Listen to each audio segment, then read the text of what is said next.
श्रीकनकधारास्तोत्रम् अंगं हरेः पुलकभूषणमाश्रयन्ति भृङ्गाङ्गनेव मुकुलाभरणं तमालम्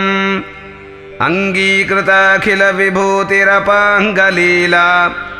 माङ्गल्यदास्तु मम मङ्गलदेवतायाः मुग्धा मुहुर्विदधति वदने मुरारेः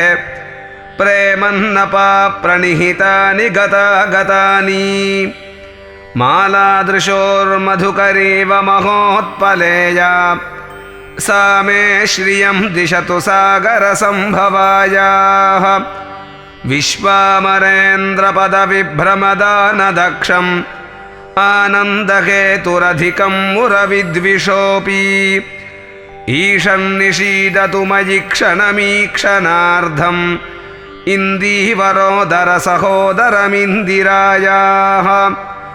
आमीलिताक्षमधिगम्य मुदा मुकुन्दम् आनन्दकन्दमनिमेषमनङ्गतन्त्रम्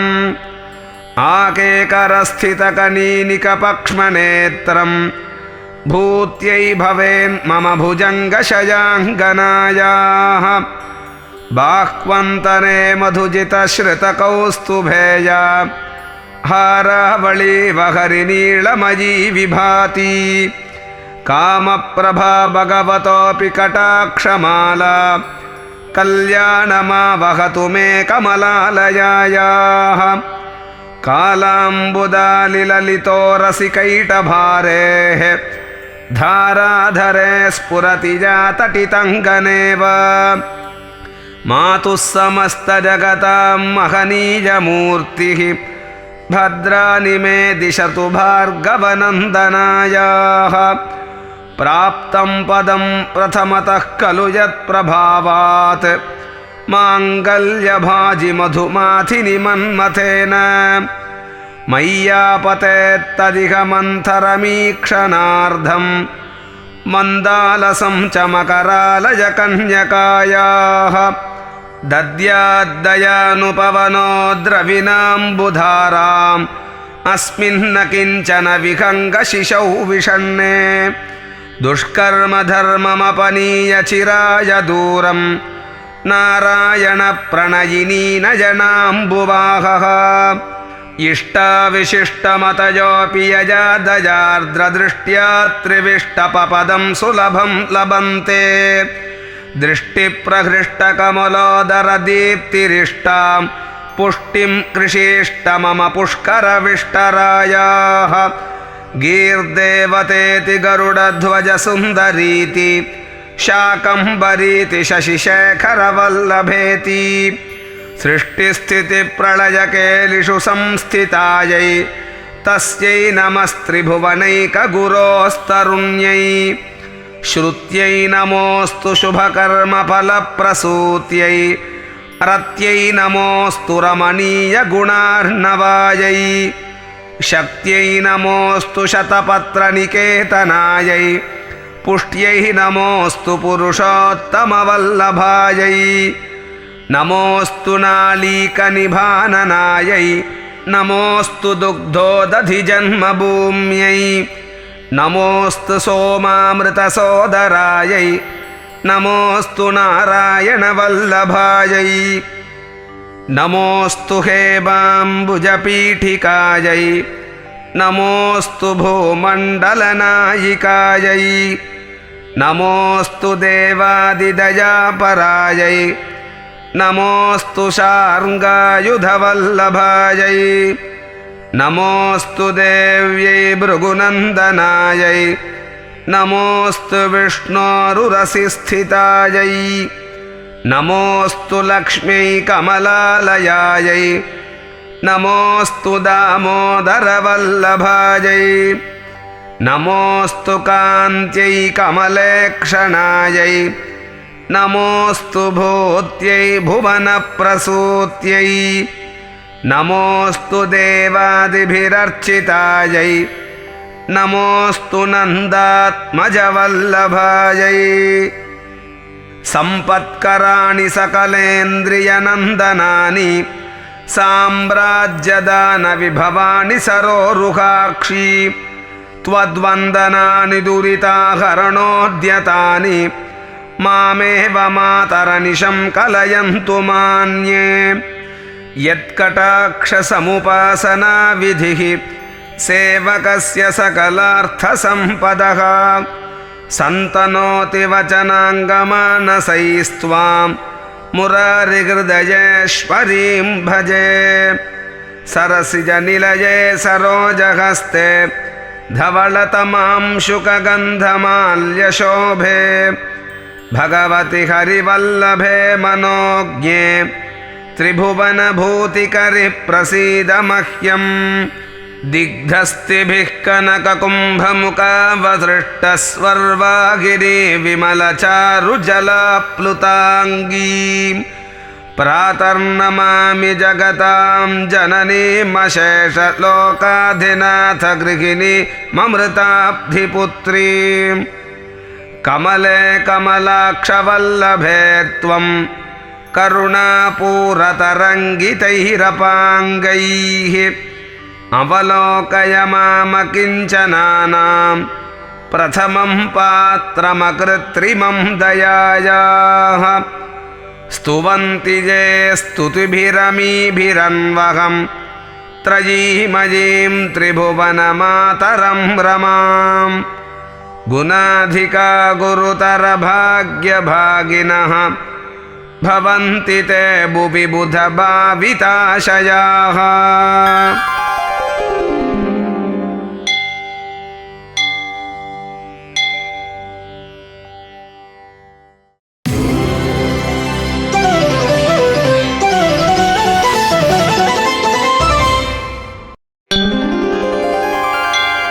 ಶ್ರೀ ಮಹಾಲಕ್ಷ್ಮೀ ಸ್ತೋತ್ರಂ. ಪುರಂದರ ಉವಾಚ ನಮಃ ಕಮಲವಾಸಿನ್ಯೈ ನಾರಾಯಣ್ಯೈ ನಮೋ ನಮಃ ಕೃಷ್ಣಪ್ರಿಯಾಯೈ ಸತತಂ ಮಹಾಲಕ್ಷ್ಮೀ ನಮೋ ನಮಃ ಪದ್ಮಪತ್ರೇಕ್ಷಣಾಯೈ ಚ ಪದ್ಮಾಸ್ಯಾಯೈ ನಮೋ ನಮಃ ಪದ್ಮಾಸನಾಯೈ ಪದ್ಮಿನ್ಯೈ ವೈಷ್ಣವ್ಯೈ ಚ ನಮೋ ನಮಃ ಸರ್ವಸಂಪತ್ಸ್ವರೂಪಿಣ್ಯೈ ಸರ್ವಾರಾಧ್यै ನಮೋ ನಮಃ ಹರಿಭಕ್ತಿಪ್ರದಾತ್ರ್ಯೈ ಚ ಹರ್ಷದಾತ್ರ್ಯೈ ನಮೋ ನಮಃ ಕೃಷ್ಣವಕ್ಷಸ್ಥಿತಾಯೈ ಚ ಕೃಷ್ಣೇಶಾಯೈ ನಮೋ ನಮಃ ಚಂದ್ರಶೋಭಾಸ್ವರೂಪಾಯೈ ರತ್ನಪದ್ಮೇ ಚ ಶೋಭನೆ ಸಂಪತ್ಯಧಿಷ್ಠಾತೃದೇವ್ಯೈ ಮಹಾದೇವ್ಯೈ ನಮೋ ನಮಃ ನಮೋ ವೃದ್ಧಿಸ್ವರೂಪಾಯೈ ವೃದ್ಧಿದಾಯೈ ನಮೋ ನಮಃ ವೈಕುಂಠೇ ಯಾ ಮಹಾಲಕ್ಷ್ಮೀಃ ಯಾ ಲಕ್ಷ್ಮೀಃ ಕ್ಷೀರಸಾಗರೆ ಸ್ವರ್ಗಲಕ್ಷ್ಮೀರಿಂದ್ರಗೇಃ ರಾಜಲಕ್ಷ್ಮೀರ್ನೃಪಾಲಯೇ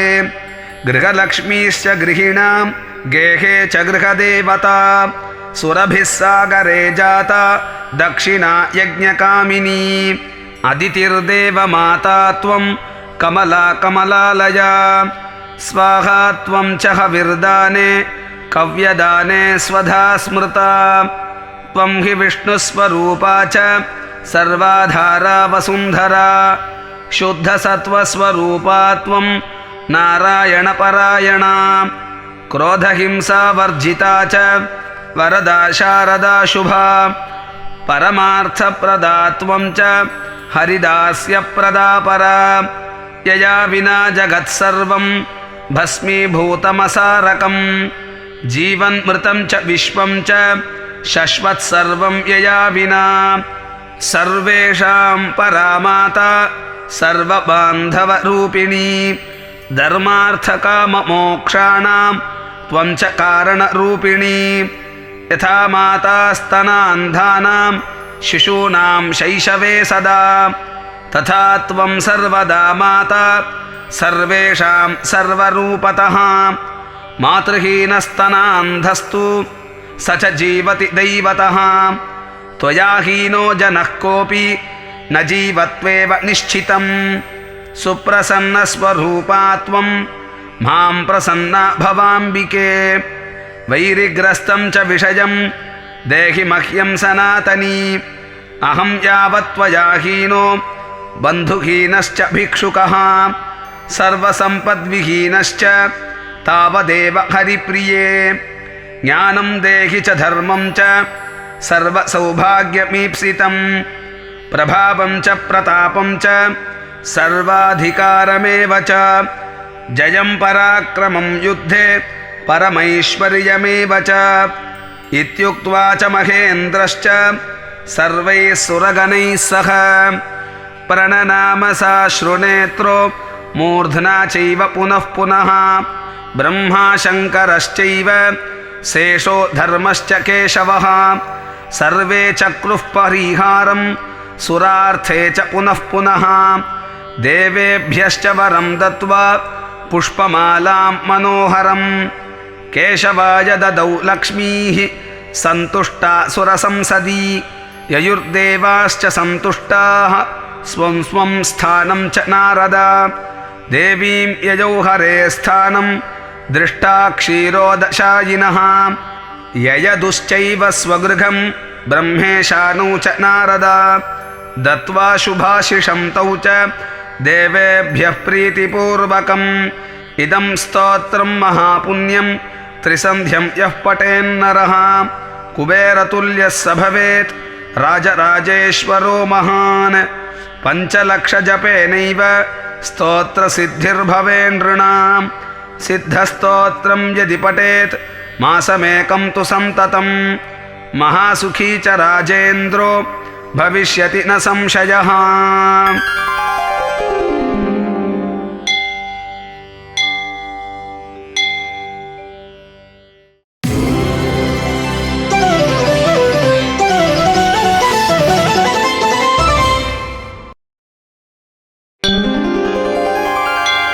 ಶ್ರೀಧನದ ಲಕ್ಷ್ಮೀ ಸ್ತೋತ್ರಂ.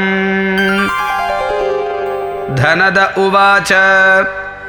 ದೇವಿ ದೇವಮುಪಾಗಮ್ಯ ನೀಲಕಂಠಂ ಮಮ ಪ್ರಿಯಂ ಕೃಪಯಾ ಪಾರ್ವತೀ ಪ್ರಾಹ ಶಂಕರಂ ಕರುಣಾಕರಂ. ದೇವ್ಯುವಾಚ ಬ್ರೂಹಿ ವಲ್ಲಭ ಸಾಧೂನಾಂ ದರಿದ್ರಾಣಾಂ ಕುಟುಂಬಿನಾಂ ದರಿದ್ರದಲನೋಪಾಮಂ ಅಂಜಸೈವ ಧನಪ್ರದಂ. ಶಿವ ಉವಾಚ ಪೂಜಯನ್ ಪಾರ್ವತೀ ವಾಕ್ಯಂ ಇದಮಾಹ ಮಹೇಶ್ವರಃ ಉಚಿತಂ ಜಗದಂಬಾಸಿ ತವ ಭೂತಾನುಕಂಪಯಾ ಸಸೀತಂ ಸಾನುಜಂ ರಾಮಂ ಸಾಂಜನೇಯಂ ಮಹಾನುಗಂ ಪ್ರಣಮ್ಯ ಪರಮಾನಂದಂ ವಕ್ಷ್ಯೇಹಂ ಸ್ತೋತ್ರಮುತ್ತಮಂ. ಧನದಂ ಶ್ರದ್ಧಧಾನಾನಾಂ ಸದ್ಯ ಸುಲಭಕಾರಕಂ ಯೋಗಕ್ಷೇಮಕರಂ ಸತ್ಯಂ ಸತ್ಯಮೇವ ವಚೋ ಮಮ. ಪಠन्तಃ ಪಾಠಯಂತೋಪಿ ಬ್ರಹ್ಮಣೈರಾಸ್ತಿಕೋತ್ತಮೈಃ ಧನಲಾಭೋ ಭವೇದಾಶು ನಾಶಮೇತಿ ದರಿದ್ರತಾ. ಭೂಭವಾಂಶ ಭವಾಂಭೂತ್ಯೈ ಭಕ್ತಿಕಲ್ಪಲತಾಂ ಶುಭಾಂ ಪ್ರಾರ್ಥಯೇತ್ತಾಂ ಯಥಾ ಕಾಮಂ ಕಾಮಧೇನುಸ್ವರೂಪಿಣೀಂ. ಧನಧೇ ಧನಧೇ ದೇವಿ ದಾನಶೀಲೆ ದಯಾಕರೆ ತ್ವಂ ಪ್ರಸೀದ ಮಹೇಶಾನಿ ಯದರ್ಥಂ ಪ್ರಾರ್ಥಯಾಮ್ಯಹಂ. ಧರಾಮರಪ್ರಿಯೇ ಪುಣ್ಯೇ ಧನ್ಯೇ ಧನದ ಪೂಜಿತೆ ಸುಧನಂ ಧಾರ್ಮಿಕೆ ದೇಹಿ ಯಜಮಾನಾಯ ಸತ್ವರಂ. ರಮ್ಯೇ ರುದ್ರಪ್ರಿಯೇ ರೂಪೇ ರಮಾರೂಪೇ ರತಿಪ್ರಿಯೇ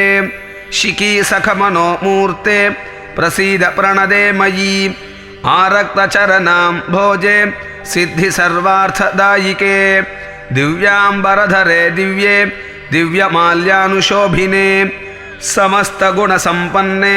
ಸರ್ವಲಕ್ಷಣಲಕ್ಷಿತೆ ಶರಚ್ಚಂದ್ರಮುಖೆ ನೀಲೆ ನೀಲನೀರಜಲೋಚನೆ ಚಂಚರೀಕಚಮೂಚಾರು ಶ್ರೀಹಾರಕುಟಿಲಾಲಕೆ ಮತ್ತೆ ಭಗವತಿ ಮಾತಾ ಕಲಕಂಠರವಾಮೃತೆ ಆಸಾವಲೋಕನೈರ್ದಿವ್ಯೈಃ ಭಕ್ತಚಿಂತಾಪಹಾರಿಕೆ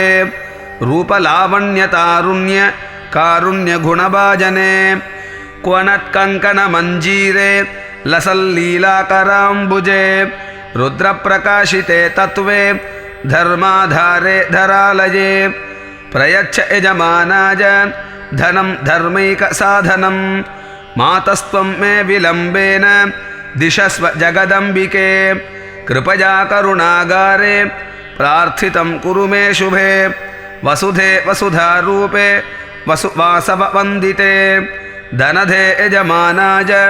वरदे वरदा भव ब्रह्मण्यैर्ब्राह्मणैः पूज्ये पार्वती शिवशङ्करे स्तोत्रं दरिद्रताव्याधिशमनं सुधनप्रदं श्रीकरे शङ्करे श्रीदे प्रसीद मयि किङ्करे पार्वतीशप्रसादेन सुरेशकिङ्करेरितं श्रद्धया ये पठिष्यन्ति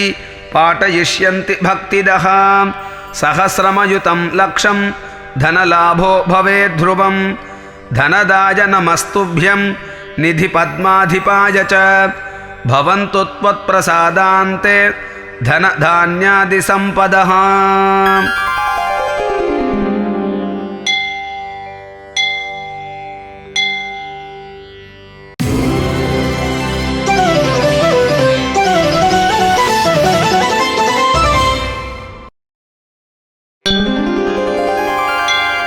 श्रीलक्ष्म्या स्तोत्रम्।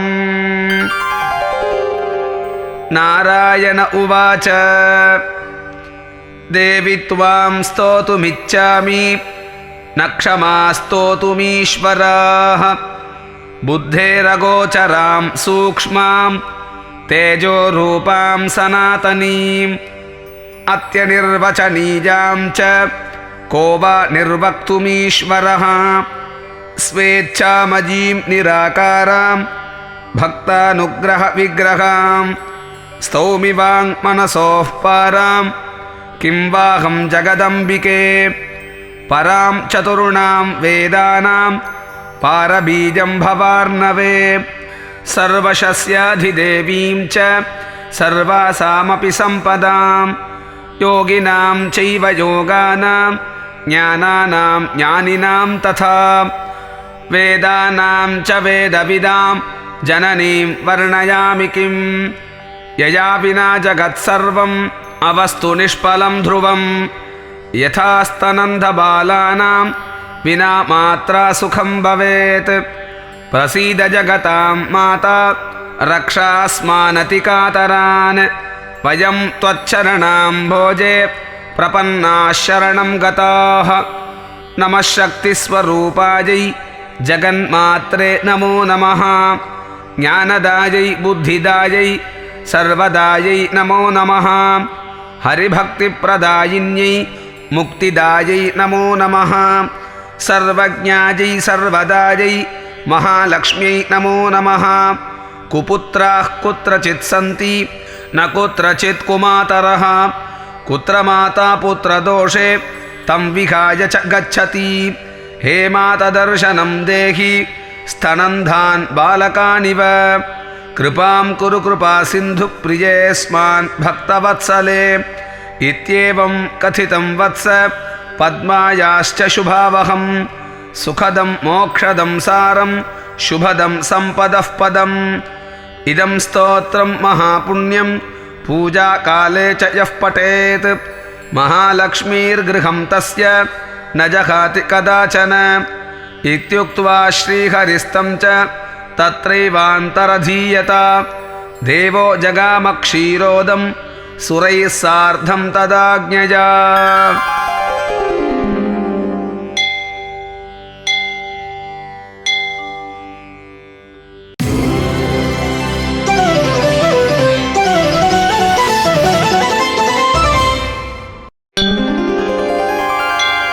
श्रीधनदास्तोत्रम्। शिव उवाच अथ तत्सम्प्रवक्ष्यामि धनदास्तोत्रमुत्तमम् यथोक्तं सर्वतन्त्रेषु इदानीं तत्प्रकाशितं नमः सर्वस्वरूपेण नमः कल्याणदायिके महासम्पत्प्रदे देवी धनदायै नमोऽस्तु ते महाभोगप्रदे देवी महाकामप्रपूरिते सुखमोक्षप्रदे देवी धनदायै नमोऽस्तु ते ब्रह्मरूपे सदानन्दे सदानन्दस्वरूपिणी ಧೃತಸಿದ್ಧಿಪ್ರದೇ ದೇವಿ ಧನದಾಯೈ ನಮೋಸ್ತುತೆ ಉದ್ಯತ್ಸೂರ್ಯಪ್ರಕಾಶಾಭೆ ಉದ್ಯದಾದಿತ್ಯಮಂಡಲೆ ಶಿವತತ್ವಪ್ರದೇ ದೇವಿ ಧನದಾಯೈ ನಮೋಸ್ತುತೆ ವಿಷ್ಣುರೂಪೇ ವಿಶ್ವಮತೆ ವಿಶ್ವಪಾಲನಕಾರಿಣಿ ಮಹಾಸತ್ವಗುಣಾಕ್ರಾಂತೆ ಧನದಾಯೈ ನಮೋಸ್ತುತೆ ಶಿವರೂಪೇ ಶಿವಾನಂದೆ ಕಾರಣಾನಂದವಿಗ್ರಹೇ ವಿಶ್ವಸಂಹಾರರೂಪೇ ಚ ಧನದಾಯೈ ನಮೋಸ್ತುತೆ ಪಂಚತತ್ವಸ್ವರೂಪೇ ಚ ಪಂಚಾಚಾರಸದಾರತೆ ಸಾಧಕಾಭೀಷ್ಟದೇ ದೇವಿ ಧನದಾಯೈ ನಮೋಸ್ತುತೆ ಇದಂ ಸ್ತೋತ್ರಂ ಮಯಾ ಪ್ರೋಕ್ತಂ ಸಾಧಕಾಭೀಷ್ಟದಾಯಕಂ ಯಃ ಪಠೇತ್ ಪಾಠಯೇತ್ ವಾಪಿ ಸಲಭೇತ್ ಸಕಲಂ ಫಲಂ ತ್ರಿಸಂಧ್ಯಂ ಯಃ ಪಠೇನ್ನಿತ್ಯಂ ಸ್ತೋತ್ರಮೇತತ್ ಸಮಾಹಿತಃ ಸಸಿದ್ಧಿಂ ಲಭತೆ ಶೀಘ್ರಂ ನಾತ್ರ ಕಾರ್ಯ ವಿಚಾರಣಾ ಇದಂ ರಹಸ್ಯ ಪರಮಂ ಸ್ತೋತ್ರಂ ಪರಮ ದುರ್ಲಭಂ ಗೋಪನೀಯಂ ಪ್ರಯತ್ನೇನ ಸ್ವಯೋನಿರಿವ ಪಾರ್ವತಿ ಅಪ್ರಕಾಶ್ಯಮಿದಂ ದೇವಿ ಗೋಪನೀಯ ಪರಾತ್ಪರಂ ಪ್ರಪಠೇನ್ನಾತ್ರ ಸಂದೇಹಃ ಧನವಾನ್ ಜಾಯತೆ ಚಿರಾತ್.